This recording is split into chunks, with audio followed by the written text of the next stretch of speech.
Good morning, everybody. Welcome to the second Be Ethical CSR webinar that's looking at ESG and social responsibility and how these fit together and how we can help look at the importance of ESG in mitigating risk and in helping an organization to pull together activities that they can use to build a compliance program around their ESG, and also how social responsibility can provide a platform that allows you to pull together information against those four pillars. So I'm going to, first of all, introduce our panel.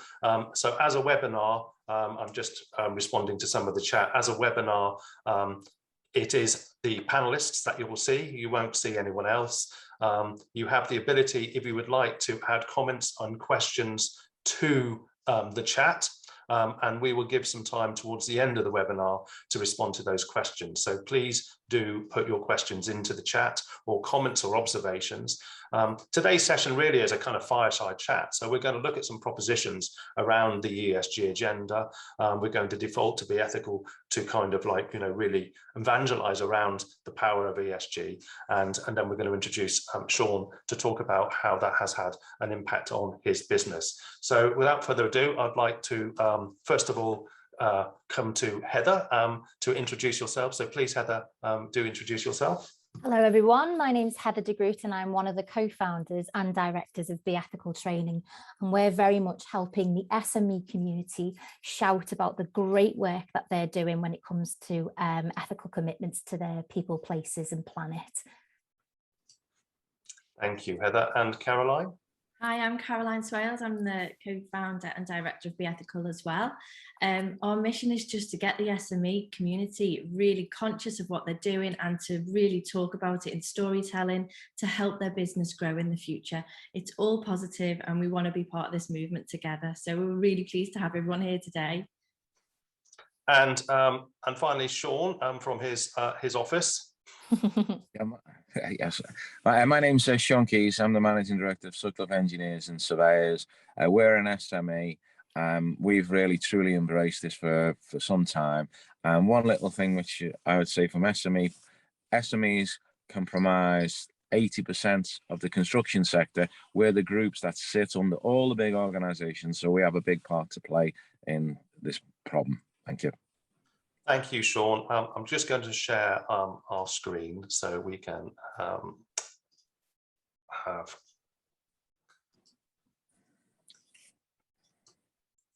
hopefully everyone can see that properly. I'll just make sure, yeah, we can do that. So before I do that, I'll just introduce myself. My name is Richard Collins. I'm the Chief Exec of CSR Accreditation. We are the only accreditation body in the UK for social responsibility, although the accreditation is available globally, and we are now establishing partnerships across the world, which is really good to see. And I also just wanted to kind of define, first of all, social responsibility in the terms that we would like to see a new framework that allows for us all to embody social responsibility in our working lives. So first of all, we have a statement, which is what is CSR and what is that for the future? So we like to define social responsibility as being something that allows you to enrich the quality of lives for all by investing in social value as an essential part of an organization's culture. This provides purpose and impact and will ensure a sustainable and profitable business. It will help to build a better world for future generations by improving the environment and ensuring a cohesive community to live and work in. And with that, we wanted to put together the 4 pillars of environment, workplace, philanthropy and community. And these pillars become the perfect receptacles for any organization to look at what they are already doing and how they can pull together that information into those 4 pillars and then use that to have a look at things like ESG or the SDGs or any other social value policy writing, or even down to B Corp certification. It's something that we can use to apply to a lot of different areas. It's a starting point. And we also have the inclusive C. So this was about really removing the word corporate from corporate social responsibility as being a dominant theme, and actually replacing the word the C with company, with community, with charity, with consumer, with collectiveness, with collaboration, with climate, and so on and so forth. So social responsibility becomes the driving force, but the C becomes an inclusive C, because I believe that social responsibility should be for everybody, whether you're a sole trader or a multiple national.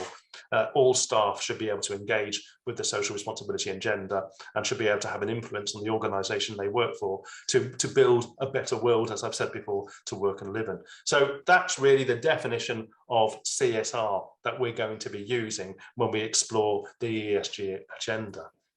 So we have a number of propositions, and the first proposition really is a very straightforward and simple one, and I'm going to default to Caroline and Heather really.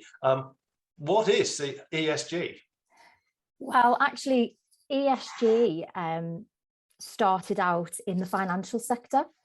So it was created by investors to measure the value of a business, not just on profit, but their wider impact on society and the planet. Because as we all know, we're living in a world now where sustainability is key for us to survive as businesses. So investors would use an ESG framework as criteria to determine how well a business was managing that risk going forward.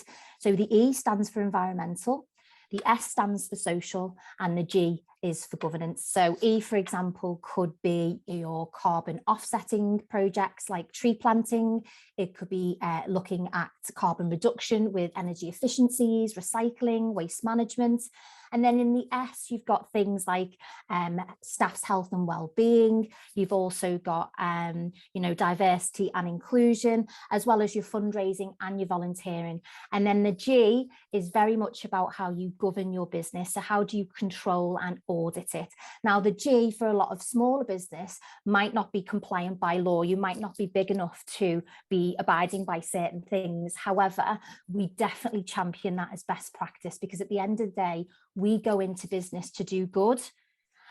So if you're not going into business to do good, you're not thinking long term. So by championing that in the G and not just seeing it as a tick box exercise, but seeing it as a continuous improvement. So how are you auditing your processes and policies? How are you growing them and improving them? So that's what the ESG stands for, and that's where it's from. And from an investor's perspective, each area weights 100%. So you've got an environmental area, which you would have different elements that you can break down. You could go into the social area and break that down into employee, community, and all of your EDI, your equality, diversity, and inclusion. But when you do look at these 100%, a lot of people see CSR and ESG, as it's being called now, as being fundraising and volunteering. But it really isn't about just that. It's about lots of different parts of business that can all be enhanced and can create better contribution once they're broken down. And actually, if you were to go online and you were to search ESG weightings and ratings, you will see that the social element for the 100%, fundraising and volunteering, is only 20%. So there's a whole other 80% of areas that you can work on. So what we have to do is we have to help businesses to really clearly understand how they can get to 80 to 100% in each area of the E, S, and G. And that's what we aim to do together as a collaboration, so that businesses are really clear and they're future-proofing their business by doing this. Yeah. It's really frustrating actually, because myself and Caroline, we work with a lot of amazing SMEs, and we hear them saying, listen, we're really struggling to get our bids and tenders and contracts over the line because we're lacking in social value or sustainability. And we turn around to them and say, you're doing incredible things. Just because you haven't labelled it, measured it, or captured it, or pulled it out means that they're missing on this opportunity to win business. And Sean is a great example of how he's brought that forward, and he is winning some incredible work off the back of it as well. So yeah, it's really worth putting into your business. I think that's really well said. And I think that's the relationship between, you've got to be delivering on your social value, on your social responsibility in the first place. Otherwise, there's no ESG to measure. Because the ESG is the measurement of that social value against environment, social, and governance. And I think what a lot of organizations don't realize, and you've just said it so well, is that we're doing all these things already. In fact, every business that we've spoken to is already delivering against those 4 pillars. They're already doing it. And it feels like we're asking them to do something else. You know, and often the result is we don't have time, we don't have the budget, we don't have the capacity, and it's not about that. You're doing these things already. We're just helping provide a roadmap that allows you to pull that together, and then a system in which that can be measured and scored, that then allows you to then go on and win bids, or go on and recruit better, or engage better. So, you know, that's I think it's the clarity between, you know, being, you know, recognizing that we are delivering on our social responsibility and our social value already, and how do we recognize that, and then how do we put that into a space in which ESG compliance can measure and record the impacts that we're delivering. And I think that's where we're kind of going to. I mean, I think, you know, we talk about measuring the value of social responsibility, and I just wanted to bring Sean in on this, because clearly, you know, it's an organization that has embraced that, and, you know, really has, you know, got behind the idea of measuring the value of social responsibility in terms of its ESG compliance. Sean, would you like to comment, please? Yes, what I liked when we were chatting is that you're changing the C from probably corporate to community.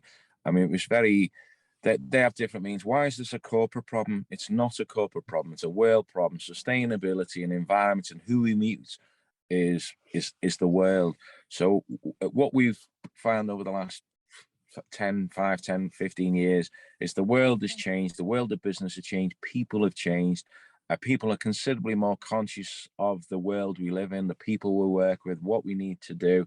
So what we've been doing steadily is changing our business to sort of focus around what the world is looking for around, as you say, ESG, and I'll call it community, or our general social responsibility. So what we're doing, we're just enacting what I believe, and my other co-directors and our staff believe, are just good values. Why wouldn't we adopt good values in our business? And what sometimes businesses do, especially big multinationals and small business, but especially big multinationals, it's all about the book. But that is important, but it's the world we live in is massively important. It's what we intend to pass over to the next generation and future generations that come into the world. Yeah, absolutely. And the thing with it is, there's businesses doing masses and masses of incredible things already, and they're just doing it, but they're not talking about it. They're not creating success stories around it. And as a country, we are being told that we're not doing enough. We're not committing to the things that the global broader goals are committed to. But actually, do we really know that? Because we're not measuring what we are actually doing, because the small business might not understand where to start. And the ESG framework is a perfect starting point. It's not complicated. It's common sense. Yeah. It's getting it down on paper and making it visible, and then proving the visibility of it, so that people can see exactly what you're achieving. And you can grow your business by being really ESG clear, because you become a much more viable offer to employees, to suppliers, to customers. So, you know, it just makes business sense to get it clear now. Can I come back in on that one? So I put forward the me as a person view first.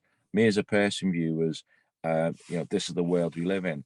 But what we found when we're bidding for tenders, if we miss out on a tender by 1%, and that 1% is because our CSR policy or our ESG policy isn't strong enough, then that costs us a lot of money. But that's not the primary driver behind it. So from a business perspective, this could add another 1%, 2%, 0.5% to any framework or any tender that you're bidding for. So it doesn't just make personal, social, community sense. It makes business sense. So it will and does help businesses, and particularly SMEs, win business. And one thing I'm involved in the Association for Consulting and Engineering, the SME group, and what the general feel is that we probably need a little bit more training around this. So we're actually, as you were saying, Carl and Heather, so that we're actually we're recording it accurately. So we're telling people how we're recording it accurately. Yeah, absolutely. I mean, it's so easy to do. We go into businesses and they're like, we really need to get our heads around this. And we're like, okay, well, where are you now? Don't know. We don't do anything. By the time we come out 2 hours later, we've already created a framework for them. We've already got metrics in place. We've already given them future aims. And they're a bit like, how did you manage to do that so quickly? But it's about asking the right questions. It's about giving them the opportunity to really think about it and take time from normal work, because they don't see it as normal operational activity. They see it as an add-on or a nice to have. It's not. It's got to be core business, because with that core business, you will win more. It's not just about winning business. It's about doing business properly, responsibly, ethically, and with everybody in mind. That's right. And I think people kind of, again, it's defining the language, understanding the language. When we look at environment, social and governance, and what does that mean, and how does that relate, especially to that sole trader, micro business and SME market, and the smaller SME market, is, what can we do? How can we be part of this? And I often talk about the little steps that make a difference. So the thing is that we can all collaborate, but by doing little things that add up to huge impacts. And it's about that impact reporting. So, the framework that we have established in terms of that, what is social responsibility, and how can we translate social responsibility into ESG, is we've taken those 4 pillars of environment, workplace, community, and philanthropy. And those are things I think that people can easily understand. I mean, environment sits within the ESG anyway, but environment isn't just about biodiversity, climate change, innovation, products, and, resources. It's about, turning the lights off at night, shutting the doors, cycling to work. It's about, sensible waste management programs. It's about things that we can do in our offices, that we can do. And so therefore, we're not intimidated by some of these bigger kind of topics around climate change, for example, because, in 2019, for example, the UK reported a 20% reduction in electricity use across the country from all households and all workplaces, 20%. And that was down to a transference to LED lighting in football stadiums, in concert halls, in garage forecourts, in shopping malls, etc., etc. That wasn't 0.2% or 2%. That was a 20% reduction in national use of electricity. It was a big number. And it goes to show how, collectively, that collective social responsibility, how we can all make a difference. So what we try to do here is to make it easier. And I think, what Heather was just saying, that the penny drops, doesn't it? When you go in and talk to a business and you say, well, what are you doing against these things? And you start the list off, in workplace, are you doing apprenticeships? Is there a mental health and wellbeing program? Is there something around training and skills? And suddenly people say, yeah, we do this and we do this. And before you know it, they're reeling off hundreds of things that they're doing. And already you can then say, well, we can then frame that against the ESG compliance for measurement. And you're on your way, you're off. Yeah, completely. And the thing is as well, once you do start to commit to this as a business, you'll see change taking place. And Sean mentioned earlier about the values of the business and the behaviours of the business. Behaviours begin to change and people become much more consciously responsible, which is a really powerful thing that takes place, because you're giving a platform to educate. People love new things to learn and to take home and to, not obsess about. I'm a little bit obsessed by a few things.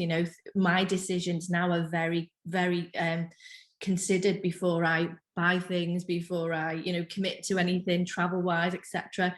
But, these employees can go home and make these changes, and not just make them themselves, but educate their future generation, because it is those children that will keep this going in the future, because it will be totally business as usual. It can't be anything else. We haven't got long enough to keep making mistakes. We've got to make the right decisions, because business, well, we might not be here if we don't sort out the climate agenda. Who knows what's going to happen in the next 30 years. But we've got a goal and we've got a mission. A part of the UN Sustainable Development Goals is to hit net zero by 2050. So, we've got a huge goal, and businesses have to get on board now. It's really vital that they do. Yeah, that's very interesting. And Stuart, I was just going to come to you because I was interested in, and please carry on with what you were going to say, don't let me interrupt, but just to plant this as another thing to think about is, in delivering the, the ESG compliance for your business, have you found that that's had a positive impact on your staff and other stakeholders? Yeah, what I was about to say, which links the two together, is that one of the primary functions that businesses have, along with schools, is to educate people. So it's an opportunity for us to educate our staff, and we've we've trained a couple of the key staff to disseminate that information onto other people, and it's become a topical discussion. A discussion might be, well, how much meat do you eat? And that's not necessarily because they're vegetarians, because it's the right thing to do. And I say most people in our office would have, as you mentioned, LED lights. We've got now people who, a group of people who cycle regularly to work. And again, it's not just for health reasons, but it's for obviously environmental reasons. So I think that that's created a real positive, healthy feel around people. So that's one of the things we have seen, and people are demanding that more. Since the start of COVID, the environment has jumped right up the agenda, and it will continue to do that with COP26. It will be right up the top of the agenda. So if we're looking to recruit people, we want staff to be happy, we want to be happy, then it's something that we're very actively pursuing. Brilliant. Yeah, I mean, that's great to hear. And I think what we're touching on here is two different things. We talk about that return on social value and that social return on value, and the fact that the future shape of business will be measured in social value as much as it will be in financial value. And whereas the ESG agenda kind of focuses on the risk mitigation and kind of, you know, positioning a business in terms of acquisition, merger, tendering, and so on and so forth. The other bit is the social value and the importance and the fact that it's allowing us, you know, as staff, as individuals, to have purpose and value in our workplace as well as in our home, because as citizens we care about stuff.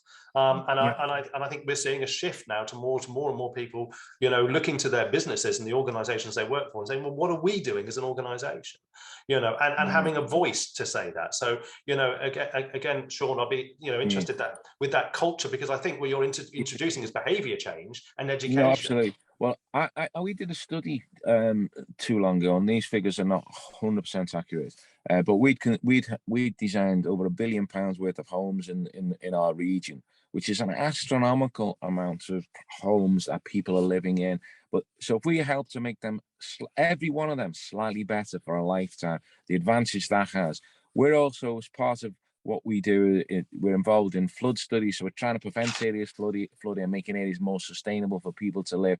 And another thing that you've recently measured is the amount of waste on our building sites that go to landfill. And we think it's somewhere around 1 million tons of waste we prevented from going to landfill in the times that the period been working, which is an astronomical sums, quantum of material that's saved. And I think the staff are thinking about it. So they're not necessarily putting a financial number to it. They're thinking about, well, what's good for the environment? And typically this is the way it will be in the future. It's not quite there now. What's good for the environment is also good for the business. And the two things are merging, which I think is the purpose of this discussion. The two elements are merging, and you can't consider one without the other. We regularly get asked on our proposals about how it impacts on the environment, how it impacts on the community. It's what we do, and I think this is the discussion that we're having is just encapsulating it and writing it down, so we actually all understand what our goals are and our future goals will be. Yeah, and they become commitments. They're not just goals; they're more like commitments. And indeed, yeah. I think what we're saying is that, yeah. Sorry for interrupting. I think when you, as you know, because we've been on this journey together. And initially thinking, well, you know, that's the figure that we're hitting. So if we actually measure it 100% accurately and say, well, actually, in the last 30 years, we've prevented 1 million tons of material going to landfill. That equates to a certain quantity, and we want to achieve that and better every year.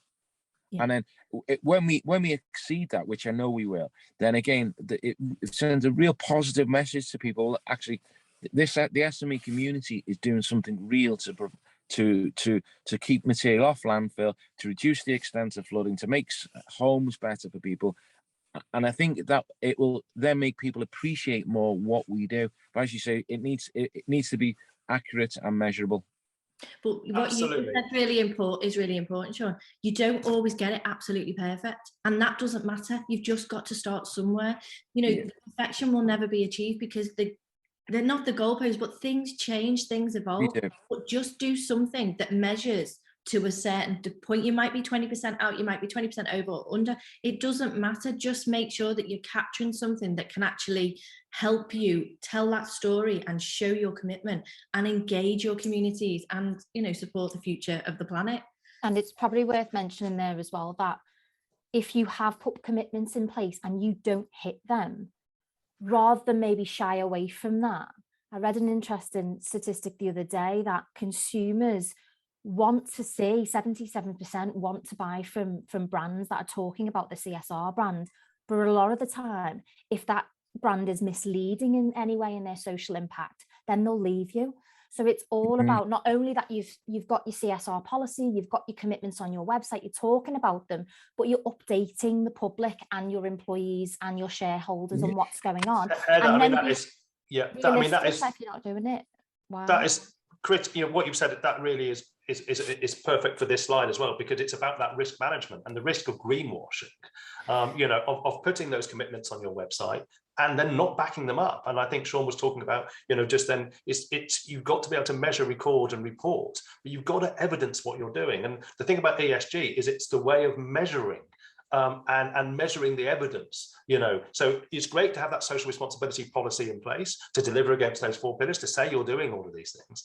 But it's also important that you show that you're delivering those things, because, you know, this is about risk management, and especially within supply chain. So, you know, your brand is as weak as the weakest link in your supply chain in terms of, you know, what that organization might do down the road in terms of polluting a river or having a bad record with regards to the workforce, how that can actually come back and affect you. So again, it's about influencing supply chain as well, and getting other people to come along on the journey with you. One thing we found is that a lot of when we're working with the big multinationals, they also like to take our data and the information that we've got and use that as part of their data, because we are effectively part of their supply chain, which we're really happy with and proud to pass that information over to them for them to use.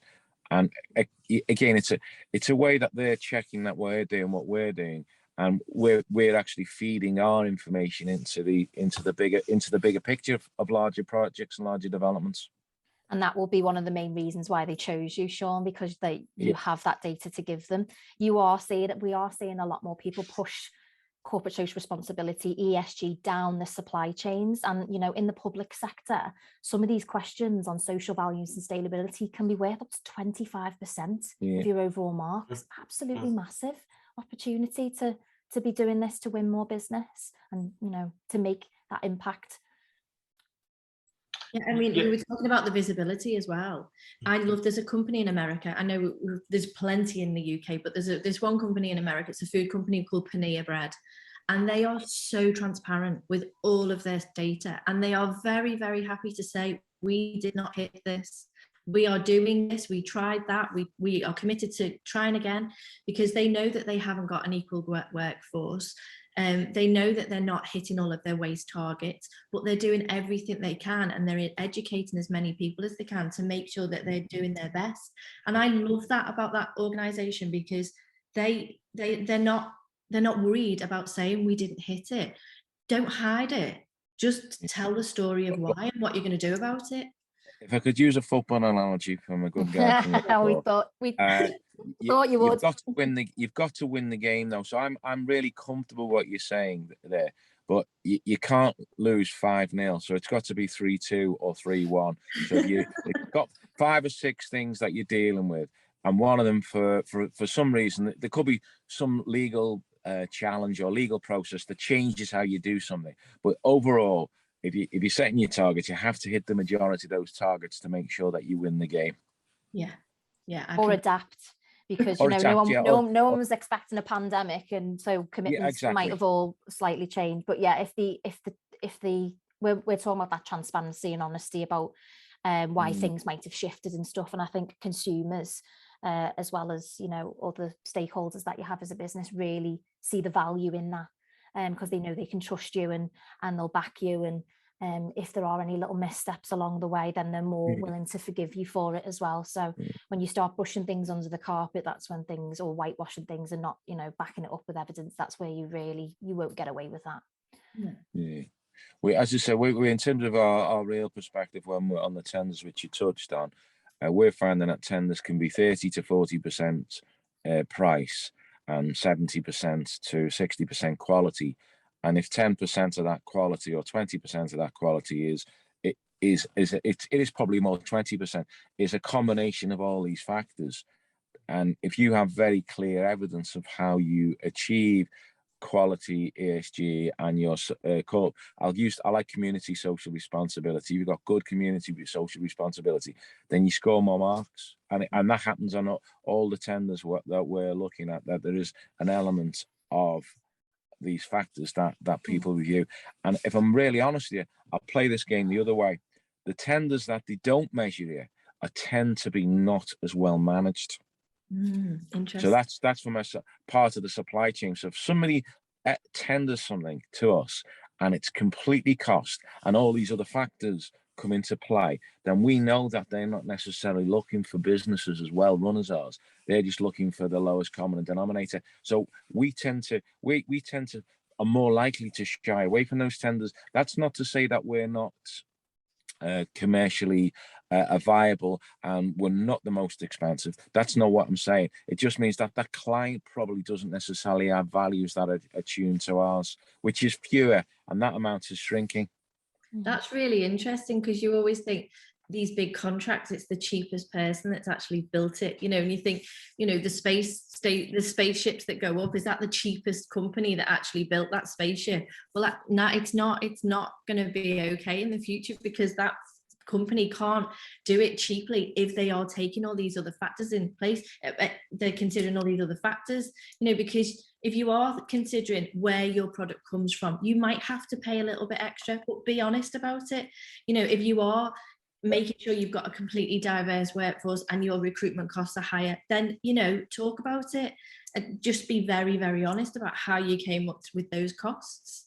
I think also marrying your values up with your supply chain as well, or who you're going to partner with or collaborate with, is so important, because I think in the long run, it just saves so much headaches and time, because if your senior team are all on the same page with their senior team, then there's going to be any clashes or any mixes of where the goals are or what impact they want to have. The FD's on the triple bottom line, you know, everyone's on the same page. And I think in the long run, it just means that it's going to be a healthy and happy relationship, because you all live and breathe the same or similar values. So that's probably a really important one as well. That's what we've experienced. That's probably a good way.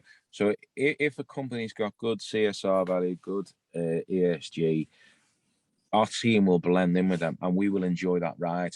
So that'll be a much better experience than if it's a highly commercial organization, which we're happy to work with, and who has lower CSR values and lower ESG. That will be a more difficult experience for us.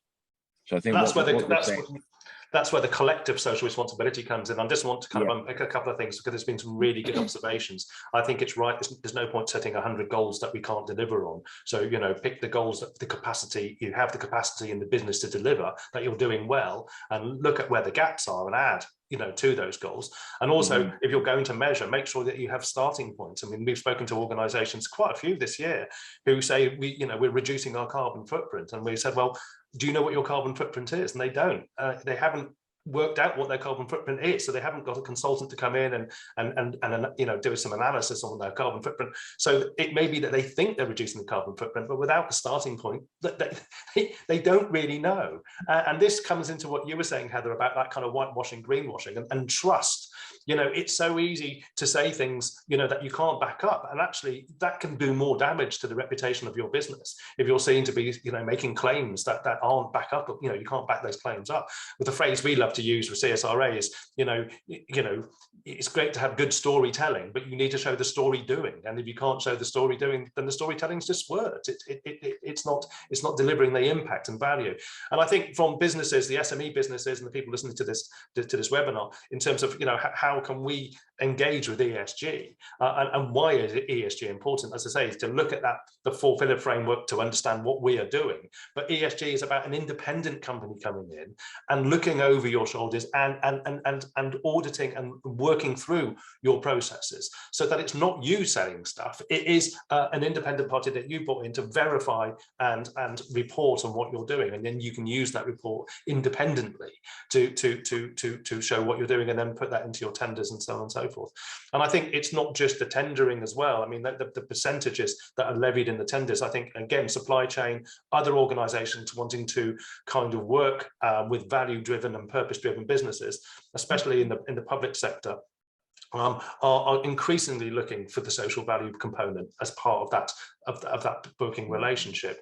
And of course, in terms of risk management with regards to the next generation of talent, who are absolutely making decisions on whether a business is behaving ethically and morally, and whether they want to work with those organizations. So there's a lot of really key drivers. But I think, as I say, risk management is important in terms of building that long-term sustainability and profitability for your organization. Yeah, you're totally right, Richard. By 2025, 40% of our global workforce will be millennials, and 76% of them want to work for companies that have a social and environmental, positive impact. So they're not necessarily picking the best paid jobs, they're picking the ones where they know they're contributing to a lot more that's bigger than them. Just something that I think you mentioned, Richard, was about an external consultant. We've used a number of external consultants for different tasks over the years. And in terms of this problem, in terms of measuring and talking about it, I think the difficulties many SMEs have is that the spread of what they do is from recruitment to financial management to tech collection to doing the job. But actually bringing an external consultant to actually review this for them is the first important step. And then what they need to do is listen. So if somebody comes in and gives you a report on this is where you can improve your business, is to listen and act upon that. So that would be the very first step that I would advise companies to do. Yeah, but then after that, Sean, it's all about ownership and accountability and champion your team. So you're a fantastic example of someone who's at the top of their business, who drives this throughout the culture of your organization. And then you have wonderful team members like your Emily, who's on our training at the moment. So it totally gets someone external in to get you really clear on where you're going with your ESG and the 4 pillars with CSRA. Then it's about accountability and ownership internally, how you capture, measure and report it. And then right at the end, let's celebrate what you do and get you CSR accredited as well. Absolutely. The reason I made an issue of that, as I said, I think a lot of SMEs sometimes don't understand where they're going with this. So somebody actually sitting them down and say, this is the right path for you. And obviously, from my point of view, I might be advising some of my competitors here, but it will just simply make the world a better place. So everybody's a winner, puts us all on the same playing field, and it's just a win. Yeah. Well, this is the great thing. I mean, it's rare, and I find myself saying this often when I'm doing talks. It's, I say this is a win-win situation. It's a phrase I hate because often it's not true. People, but genuinely with social responsibility, it is a win-win because there are clear benefits for business and there are the clear benefits for society. So we all benefit from that, and we do feel that we're part of a movement that's going to leave a positive legacy for the next generation, and that is really what's important. So of course, it's important to run a business and be profitable and make money for the shareholders and so on and so forth, but also we've got to be thinking about the future. And a phrase that I love that I heard years ago was, businesses need to think like an oak. They need to think for the long term, and be around for 300 years, 500 years, not the next 5 years, So it's important to have that long view.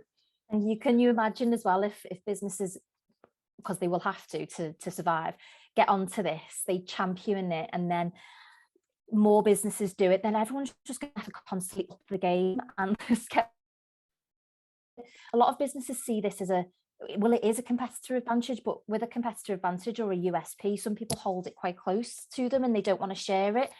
But as a collective, 90% of the world's business population are SMEs.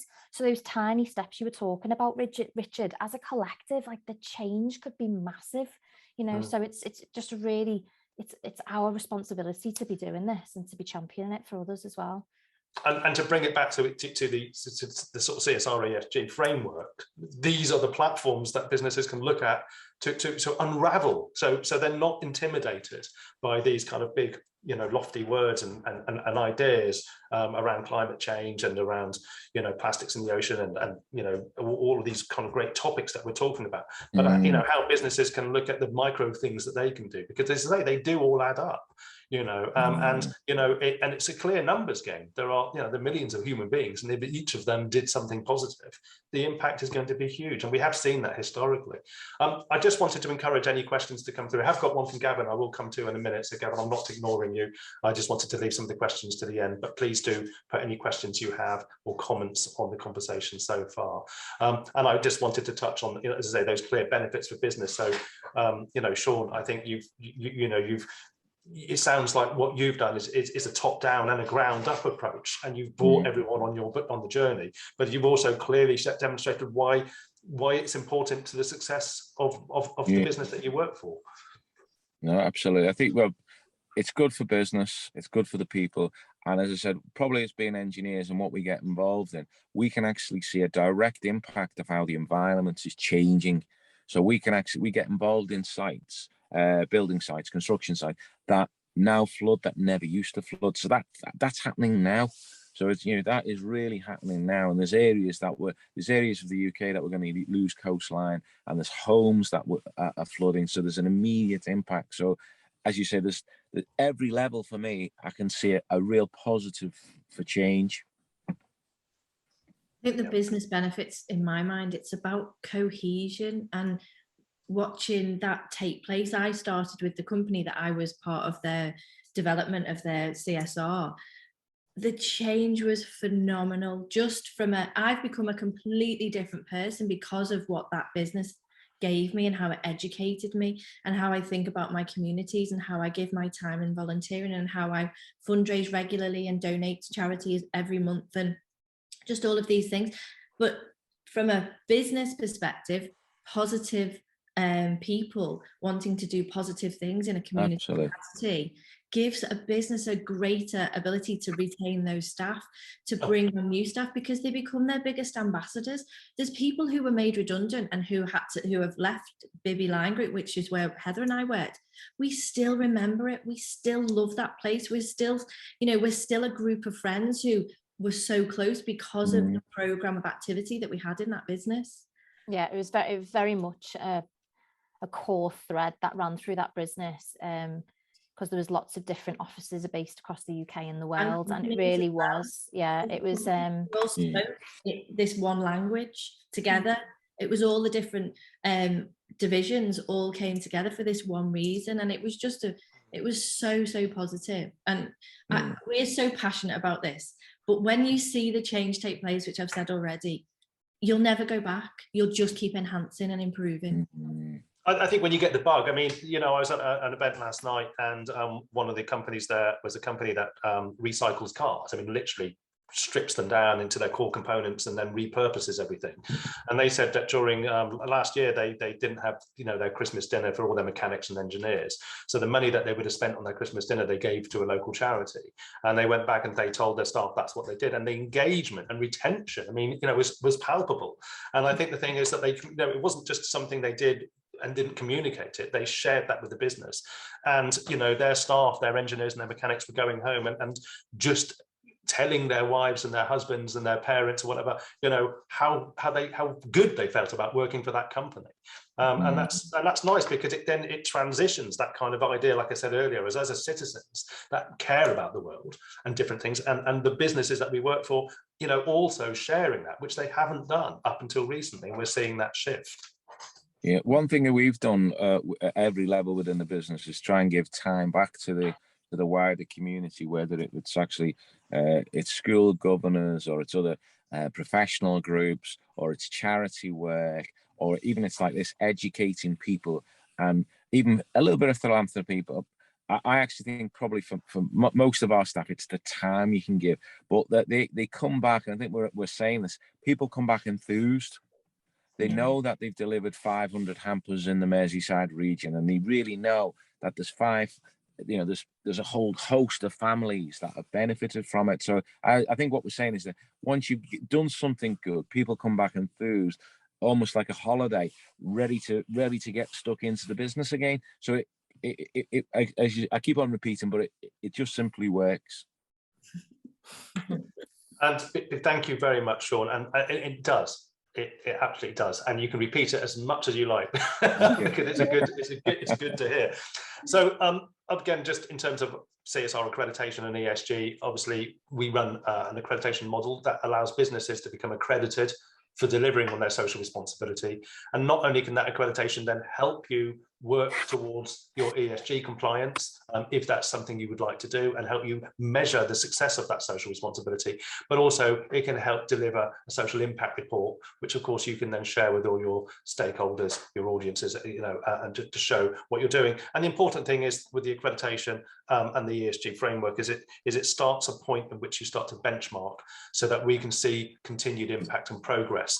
And the accreditation will come back in 3 years' time to look at re-accreditation, and hopefully we can see the journey you've been on and how that's contributed to your future success. So that's really about us. And of course, what we've done is we've partnered with Be Ethical to collaborate on the training, to collaborate on the content and the information, and really just to reach as wide an audience as we possibly can to get as many businesses to come through and deliver on their social responsibility and again on their ESG measurement and scoring. So you know, please do get in touch with either Be Ethical or myself at CSR Accreditation.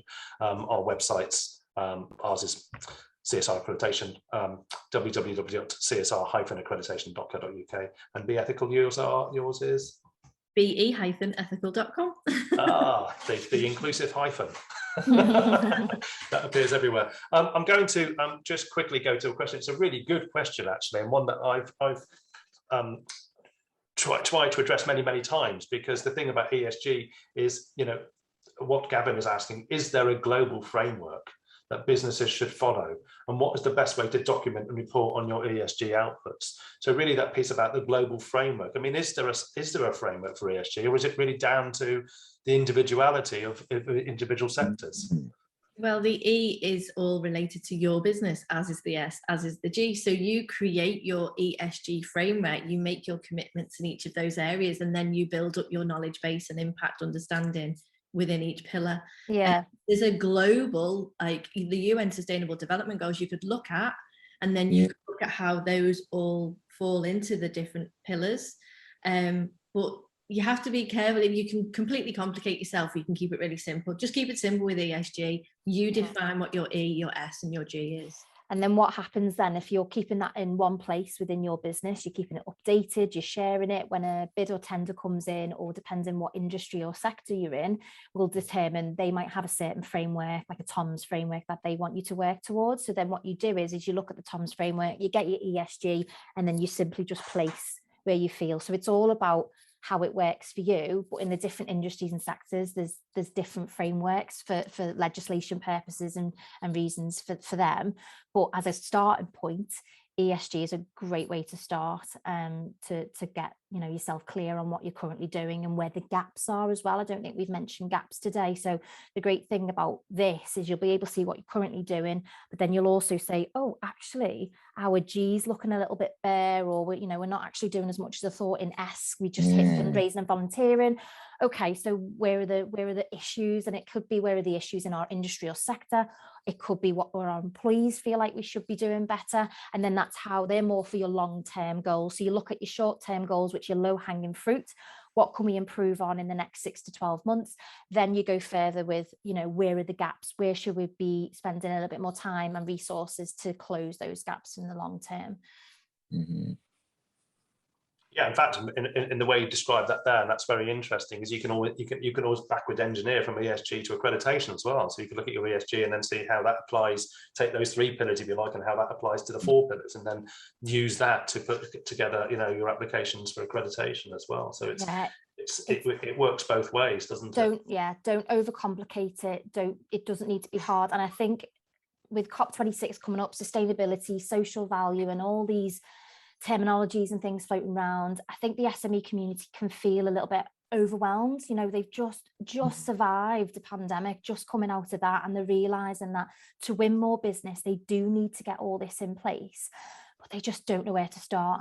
And like Sean said, it's getting someone in to look at it and to help you put, you know, your foot in the right direction, get ESG clear, and then off you go. And then it's about that accountability and ownership of it. So, because it's not just about the reporting, it's about making it habit. If you can get your business in the habit of thinking ESG in every decision that they make, in all the partnerships and collaborations they do going forward, then all the rest will just fall into place. It has to be business as usual, as Caroline said.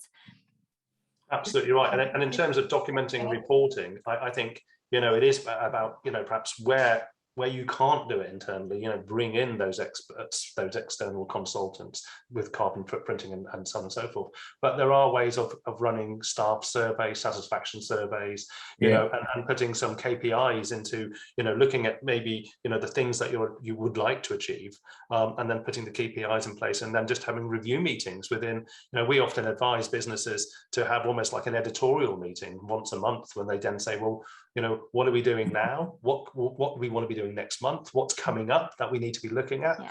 And in terms of future regulation and legislation, you know, let's do stuff now before we're told to do it later. Oh yes, definitely. If you're ahead of that curve, you're just more of an attractive offer for people. You know, you're managing the risk up front. So if you're ESG compliant now, you know, you'll be flying. You really will. Could I just pretend I'm not a part of this chat? Because a question that I would ask sure. is what sort of percentage of a company's turnover would be a realistic percentage, or percentage of the profit that they should be spending, or not spending, because spending is not the right word. Investing in their CSR and ESG. So when we work for our global business, that was 1% of their profit before tax that they invested in the program. So it was just 1%, and that made an absolutely huge difference. But the thing with this is that the more you push it and the more engagement that you get, the bigger it will get, which is great. So it will mean the more sort of resources you will have to put into it, but at the end of the day, the more the benefits you'll have and the impact. So it's about managing expectations as well. So we had a match funding scheme which we capped to a certain amount for employees, and then it just turned into a monster, and it was kind of like, right, okay, now we have to scale it. But again, it's all about that transparency and honesty with your employees, and bringing them in on the journey and helping them build what the program of ESG or CSR looks like for your business, so that when you launch it or put it out there, they'll be like, well, that was my idea, or I did that, you know, and they'll move forward with it like that. But 1% was what we had. Absolutely, and also that percentage is also in time as well. You know, so you invest financially, of course, and it is an investment because we get that return on social investment. But there is also that, you know, you creating time. As I say, you're doing all this stuff anyway, and you'll find in a large organisation that your HR department and finance departments and recruit, you know, the processes are there. That, you know, it's easy to add. It's just a question about having the right people within the organisation, identifying the enablers who can help pull that information together. And once you've got the processes in place, it will operate very smoothly. If I could then present them now back on the panel, I would agree with what we've said about 1%, maybe 1 to 10% of the profits. It would be a sensible figure, and really you would get a business will see a return on that business. And something I've experienced not very often. If a business is completely focused about social value and not about the business, then they won't spend enough effort and time on the business, and that will create its own little problem. But I do agree that 1% is, I would say, for every business out there, is a very realistic target. Yeah, I mean, there's a recruitment element, but it isn't necessarily at the start a full-time role. So it's about offering that opportunity to somebody within the business who knows the business, who's got good communication links with the different team members that can go and have those conversations to start to build that program. And then later on down the line, as you do see returns because your recruitment has reduced, your energy efficiency has created savings, etc., you then can see the benefit of bringing somebody in on a full time. If I could give you an example of that, if you've got a good CSR policy and a good ESG policy, and that means you're recruiting the right type of people, you don't lose them. No.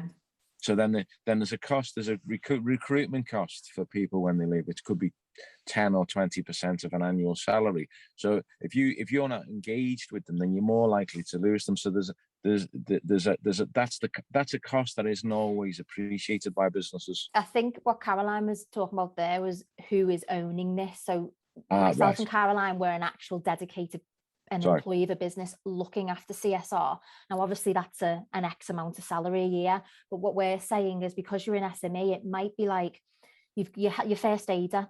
Your first aider isn't the full-time role. Your first aider is someone who's been trained and has that tagged on their role, and then they're pulled in. It's kind of a little bit like that. Who in your business would really thrive in coordinating this? They don't have to own every element of it, because would very much sit with your office manager or your landlord looking after the waste and everything else.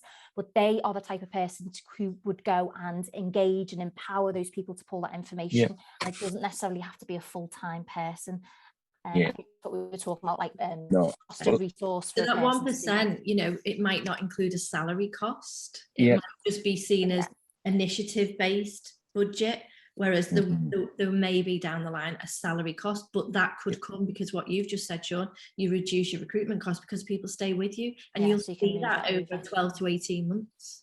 Yeah, so thank you. I probably do need to bring this to a close. We've got a couple of minutes left, but what a great way to end, looking at that investment. And you're right, the savings you make through delivering social responsibility, you know, cover any cost of investment, and that's what that return on social investment is about. Very quickly, just answering a question for Jackie: would it be a good idea to extract the ESG framework from our CSR accreditation? I don't think you need to extract it. It sits within the accreditation. The model is there as we've shown with the 4 pillars. So, you know, by delivering the CSR accreditation, you have delivered on your ESG framework as well. I'd like to, you know, bring this to the end. Thank you ever so much, Sean, for your participation. I'm so pleased you stayed to the end. Your contribution has been so valuable, and your insights have been really articulate and you know, well received. Thank you ever so much. You're our proof, Sean. You're our proof. Yes, you're proof. And thank you, Heather and Caroline, again, for partnering with CSRA and delivering what I think has been a really engaging hour on ESG and social responsibility. And thank you, the audience, for staying with us. And we will be publishing the recording of this in the coming days, so you can share and you know, with others who haven't been able to make the session this morning. So thank you very much, and enjoy the rest of your day. Thank you. Thank you. Thanks,